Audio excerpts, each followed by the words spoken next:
Salam sejahtera, selamat beraktivitas. Semoga hari ini jauh lebih baik daripada hari-hari sebelumnya. Berkat Tuhan senantiasa berkelimpahan di hidup kita.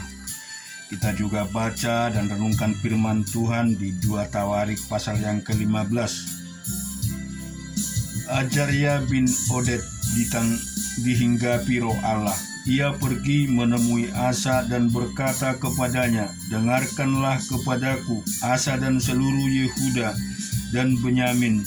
Tuhan beserta dengan kamu bila mana kamu beserta dengan dia, bila mana kamu mencarinya.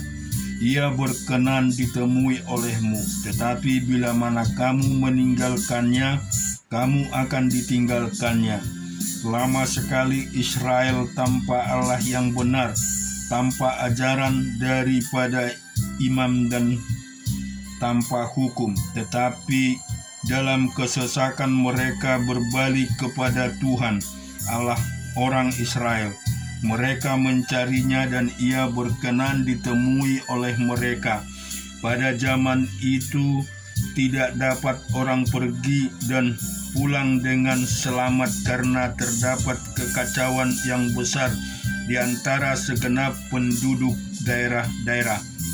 Bagaimana menghancurkan bangsa menghancurkan kota, karena Allah menghancurkan mereka dengan berbagai-bagai kesesakan. Tetapi kamu ini kuatkanlah hatimu, jangan lemah semangatmu, karena ada upah bagi usahamu." Ketika Asa mendengar perkataan nubuat yang diucapkan oleh Nabi Azaria bin Oded itu, ia menguatkan hatinya dan menyingkirkan dewa-dewa kejijikan dan seluruh tanah Yehuda dan Benyamin, dan dari kota-kota yang direbutnya di pegunungan Efraim. Ia membaharui mezbah Tuhan yang ada di depan bait Allah suci Tuhan. Ia mengumpulkan seluruh Yehuda dan Benyamin dan orang-orang Efraim, Manase dan Simeon yang tinggal di antara mereka sebagai orang asing. Sebab dari Israel banyak yang menyeberang memihak kepadanya ketika mereka melihat bahwa Tuhan Allah beserta dengan dia. Mereka berkumpul di Yerusalem pada bulan ketiga tahun ke-15 dari pemerintahan Asa. Pada hari itu mereka mempersembahkan kepada Tuhan 700 lembu sapi dan 7.000 kambing domba dari jarahan yang mereka bawa pulang. Mereka mengadakan perjanjian untuk mencari Tuhan Allah nenek moyang mereka dengan segenap hati dan jiwa. Setiap orang, baik anak-anak atau orang dewasa, baik laki-laki atau perempuan, yang tidak mencari Tuhan Allah Israel harus dihukum mati. Mereka bersumpah setia kepada Tuhan, dan suara yang nyaring dengan sorak-sorai dan dengan tiupan nafiri dan sangkakala. Seluruh Yehuda bersukaria atas sumpah itu, karena dengan segenap hati mereka bersumpah setia dan dengan kehendak yang bulat mereka mencari Tuhan. Tuhan berkenan ditemui oleh mereka dan mengaruniakan keamanan kepada mereka di segala penjuru. Bahkan Raja Asa memecat Maka nenek dari pangkat ibu suri, karena neneknya itu membuat patung Asyera yang keji. Asa merobohkan patung yang keji itu, menumbuhnya sampai halus dan membakarnya di lembah Kidron. Sekalipun bukit-bukit pengorbanan tidak dijauhkan dari Israel, namun hati Asa tulus ikhlas sepanjang umurnya. Ia membawa persembahan-persembahan kudus ayahnya dan persembahan-persembahan kudus sendiri ke rumah Allah, yakni emas dan perak serta barang-barang lain. Tidak ada perang sampai pada tahun ke-35 pemerintahan Asa. kita baca di dalam Bilangan 26 ayat 34. Itulah kaum-kaum Manase dan orang-orang yang dicatat dari mereka berjumlah 52.700 orang. Inilah Bani Efraim menurut kaum mereka dari Sutelah kaum orang Sutelah, dari Beher kaum orang Beher, dan dari Tahan kaum orang Tahan. Dan inilah Bani Sutelah dari Eran kaum orang Eran. Itulah kaum-kaum Bani Efraim dan orang-orang yang dicatat dari mereka berjumlah 32.500 orang banyaknya. Itulah Bani Yusuf menurut kaum mereka. Bani Benyamin menurut kaum mereka ialah Bani Bela kaum orang Bela, dari Asebel kaum orang Asebel, dari Ahiram kaum orang Ahiram, dari Sepapum kaum orang Sepapum, dan dari Hupam kaum orang Hupapum. Dan anak-anak Bela ialah Aret dan Naaman, dari Aret kaum orang Aret, dan dari Naaman kaum orang Naaman. Itulah Bani Benyamin menurut kaum mereka, dan orang-orang yang dicatat dari mereka berjumlah 45.600 orang.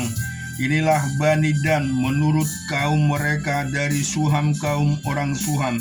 Itulah kaum-kaum Dan menurut kaum mereka.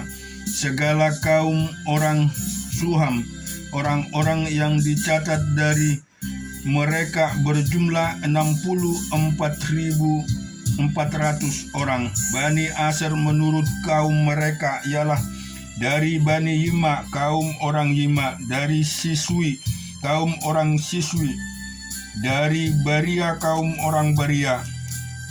Mengenai Bani Baria, dari Heber kaum orang Heber, dan dari Mikael kaum orang Mikael. Dan nama anak perempuan Aser ialah Serah. Itulah kaum-kaum Bani Aser, dan orang-orang yang dicatat dari mereka berjumlah 53.400 orang. Bani Naftali menurut kaum mereka ialah dari Yesreel kaum orang Yesreel, dari Guni kaum orang Guni, dari Yeser kaum orang Yeser, dari Siem kaum orang Silem. Itulah kaum-kaum Naftali menurut kaum mereka, yang orang-orang yang dicatat dari mereka berjumlah 45.400 orang. Itulah orang-orang yang dicatat dari orang Israel, 600.730 orang banyaknya. Tuhan berfirman kepada Musa, kepada suku-suku itulah harus dibagikan tanah itu menjadi milik pusaka menurut nama-nama yang dicatat. Kepada yang besar jumlahnya haruslah engkau berikan milik pusaka yang besar, dan kepada yang kecil jumlahnya haruslah engkau berikan milik pusaka yang kecil. Kepada setiap suku sesuai dengan jumlah orang-orang yang dicatat haruslah diberikan milik pusaka. Tetapi tanah itu harus dibagikan dengan membuang undi menurut nama suku-suku nenek moyang mereka. Haruslah mereka mendapat milik pusaka. Seperti yang ditunjukkan, undian harus dibagikan milik pusaka setiap suku di antara yang besar dan yang kecil jumlahnya. Inilah orang-orang yang dicatat dari orang Lewi menurut kaum mereka, dari Gerson kaum orang Gerson, dari Kehat kaum orang Kehat, dari Merari kaum orang Merari. Inilah kaum-kaum Lewi, kaum orang Libni, kaum orang Hebron, kaum orang Malhi, kaum orang Musi, dan kaum orang Korah. Adapun Kehat beranakkan Amram. Dan nama istri Amram ialah Yohebed, anak perempuan Lewi yang dilahirkan bagi Lewi di Mesir. Dan bagi Amram perempuan itu melahirkan Harun dan Musa dan Miriam saudara mereka yang perempuan. Pada Harun lahir Nadab dan Abihud, Eleazar dan Itamar. Tetapi Nadab dan Abihud mati ketika mereka mempersembahkan persembahan api yang asing ke depan Tuhan. Dan orang-orang yang dicatat dari mereka berjumlah 23.000 orang, semuanya laki-laki yang berumur 1 bulan ke atas, sebab mereka tidak dicatat bersama-sama dengan orang Israel, karena mereka tidak diberikan milik pusaka di tengah-tengah orang Israel. Itulah orang-orang dicatat oleh Musa dan Imam Eleazar ketika keduanya mencatat orang-orang Israel di dataran Moab di tepi sungai Yordan dekat Yeriko. Di antara mereka tidak ada terdapat seorang pun yang dicatat Musa dan Imam Harun ketika keduanya mencatat orang Israel di padang gurun Sinai, sebab Tuhan telah berfirman tentang mereka, pastilah mereka mati di padang gurun. Dari mereka itu tidak ada seorang pun yang masih tinggal hidup selain dari Kaleb bin Yefune dan Yosua bin Nun. Kita baca di Kejadian 33.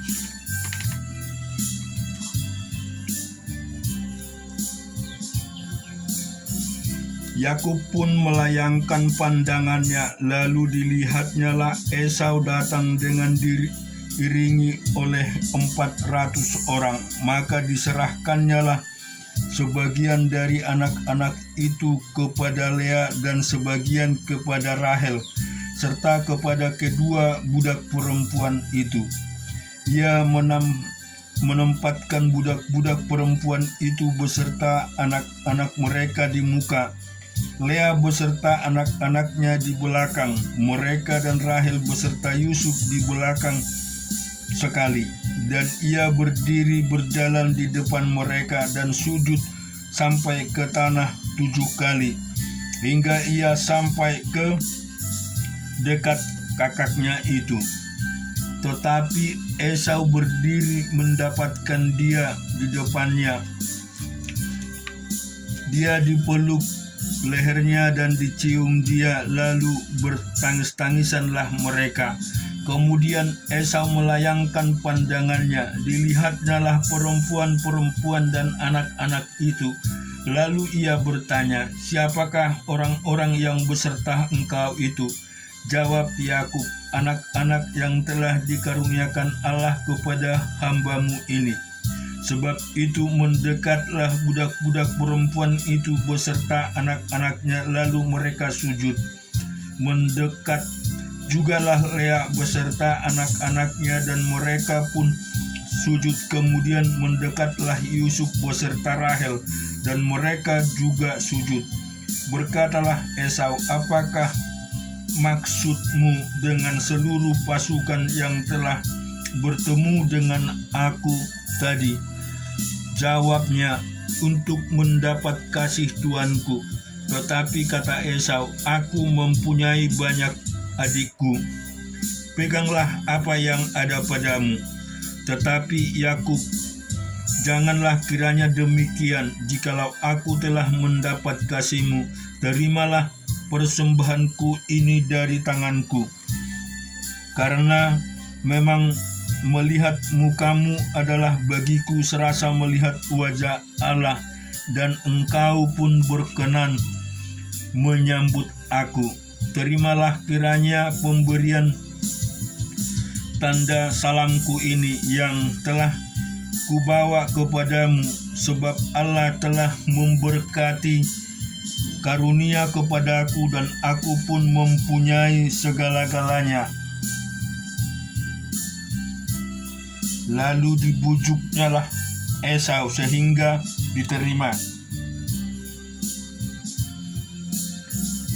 Kata Esau, "Baiklah, kita berangkat berjalan terus. Aku harus menyertai engkau. Tetapi Yakub berkata kepadanya, Tuanku, maklum bahwa anak-anak ini masih kurang kuat, dan bahwa beserta aku ada kambing, domba dan lembu sapi yang masih menyusui. Jika diburu-buru 1 hari saja, maka di seluruh kumpulan binatang itu akan mati. Biarlah kiranya Tuanku berjalan lebih dahulu dari hambamu ini, dan aku mau dengan hati-hati beriangsut maju menurut langkah hewan yang berjalan di depanku, dan menurut langkah anak-anak sampai aku tiba pada tuanku di Seir. Lalu kata Esau, kalau begitu baiklah, kutinggalkan padamu beberapa orang dari pengiringku. Tetapi Yakub berkata, tidak usah demikian, biarkanlah aku mendapat kasih karuniaku tuanku saja. Jadi pulanglah Esau pada hari itu berjalan ke Seir. Tetapi Yakub berangkat ke Sukot, lalu mendirikan rumah, dan untuk ternaknya dibuatnya gubuk-gubuk. Itulah sebabnya tempat itu dinamai Sukot. Dalam perjalanan padang Aram sampai Yakub dengan selamat ke Sikem di tanah Kanaan itu. Ia berkemah di sebelah timur kota itu. Kemudian dibelinyalah dari anak-anak Hemor bapa Sikem sebidang tanah tempat ia memasang kemahnya dengan harga 100 kesita. Ia mendirikan mezbah di situ dan dinamai itu Allah Israel ialah Allah. Dan kita kembali lihat di Kejadian di Matius pasal yang ke-23.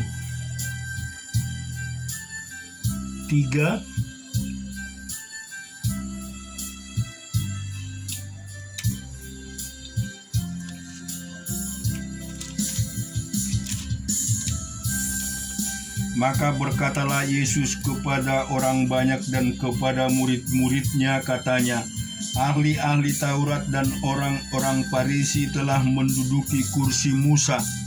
Sebab itu turutilah dan lakukanlah segala sesuatu yang mereka ajarkan kepadamu. Tetapi jangan kamu menuruti perbuatan-perbuatan mereka, karena mereka mengajarkannya tetapi tidak melakukannya. Mereka mengikat beban-beban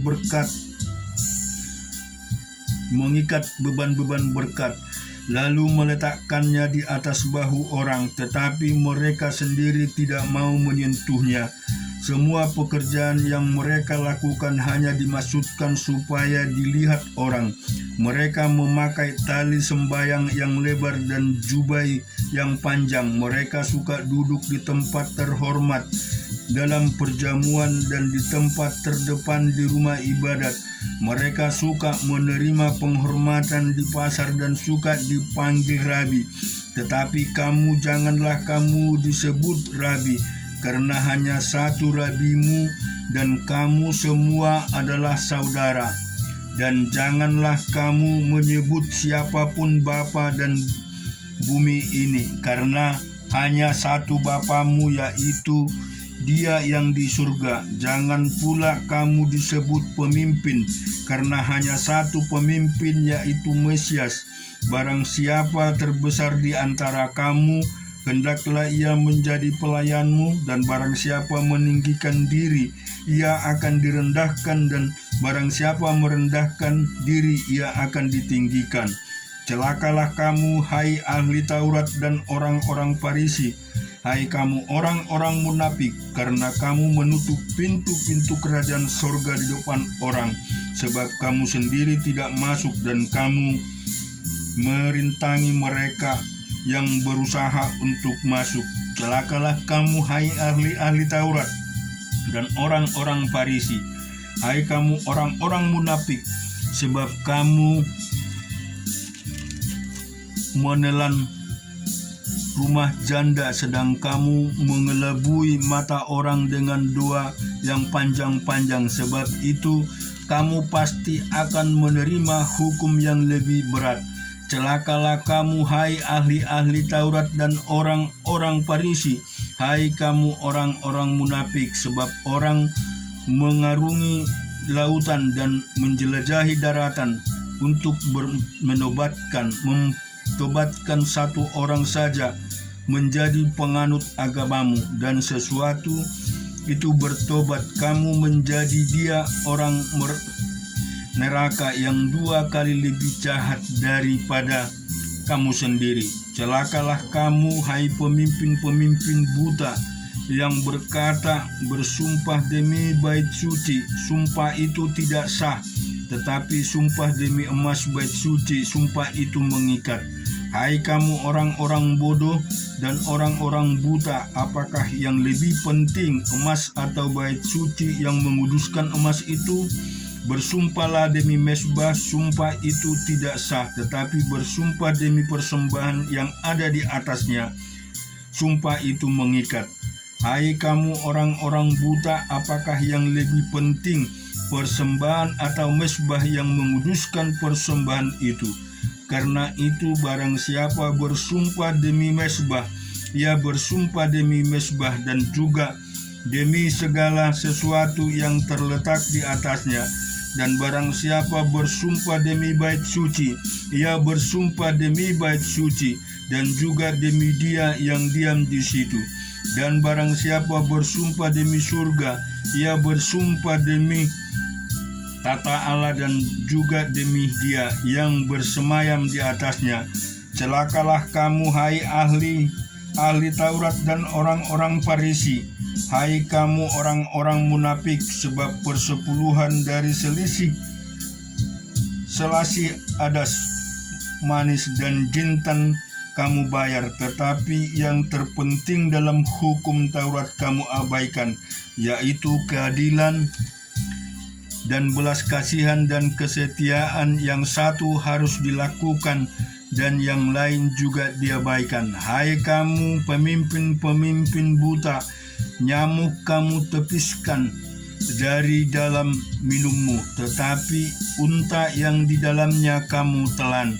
Celakalah kamu, hai ahli-ahli Taurat dan orang-orang Farisi, hai kamu orang-orang munafik, sebab cawan dan pinggan kamu bersihkan sebelah luarnya, tetapi sebelah dalamnya penuh rampasan dan kekuasaan. Hai orang Farisi yang buta, bersihkanlah dahulu sebelah dalam cawan itu, maka sebelah luarnya juga akan bersih. Celakalah kamu, hai ahli-ahli Taurat dan orang-orang Farisi, hai kamu orang-orang munafik, sebab kamu sama seperti kuburan yang dilabur putih, yang sebelah luarnya memang bersih tampaknya, tetapi yang sebelah kanannya penuh tulang belulang dan berbagai jenis kotoran. Demikian juga kamu di sebelah luar kamu tampaknya benar di mata orang, tetapi di sebelah dalam kamu penuh kemunafikan dan kedurjanaan. Celakalah kamu, hai ahli Taurat dan orang-orang Farisi, hai kamu orang-orang munafik, sebab kamu membangun makam nabi-nabi dan memperindah tugu-tugu orang mati, dan berkata, jika kami hidup di zaman nenek moyang kita, tentulah kami tidak ikut dengan mereka dalam pembunuhan nabi-nabi itu. Tetapi dengan demikian kamu bersaksi terhadap diri kamu sendiri bahwa kamu adalah keturunan pembunuh nabi-nabi itu. Jadi penuhilah juga takaran nenek moyangmu. Hai kamu ular-ular, hai kamu keturunan ular beludak, bagaimanakah mungkin kamu dapat meluputkan diri dari hukuman neraka? Sebab itu lihatlah, aku mengutus kepadamu nabi-nabi orang bijaksana dan ahli-ahli Taurat. Separuh di antara mereka akan kamu bunuh dan kamu salibkan. yang lain akan kamu sesan di rumah-rumah ibadatmu, dan kamu aniaya kota-kotanya, supaya kamu menanggung akibat penumpahan darah orang yang tidak bersalah, mulai dari Hebel orang benar itu sampai kepada Zaharia orang Bereknya yang kamu bunuh di antara tempat kudus dan mezbah. Aku berkata kepadamu, sesungguhnya semuanya itu akan ditanggung angkatan ini. Yerusalem, Yerusalem, engkau yang membunuh nabi-nabi, akan melempari dengan batu orang-orang yang diutus kepadamu. Berkali-kali aku rindu mengumpulkan anak-anakmu, sama seperti induk ayam mengumpulkan anak-anaknya di bawah sayapnya, tetapi kamu tidak mau. Lihatlah, rumahmu ini akan ditinggikan dan menjadi sunyi, dan aku berkata kepadamu, mulai sekarang kamu tidak akan melihat aku lagi, hingga kamu berkata, diberkatilah dia yang datang dalam nama Tuhan. Amin. Tuhan memberkati kita semua.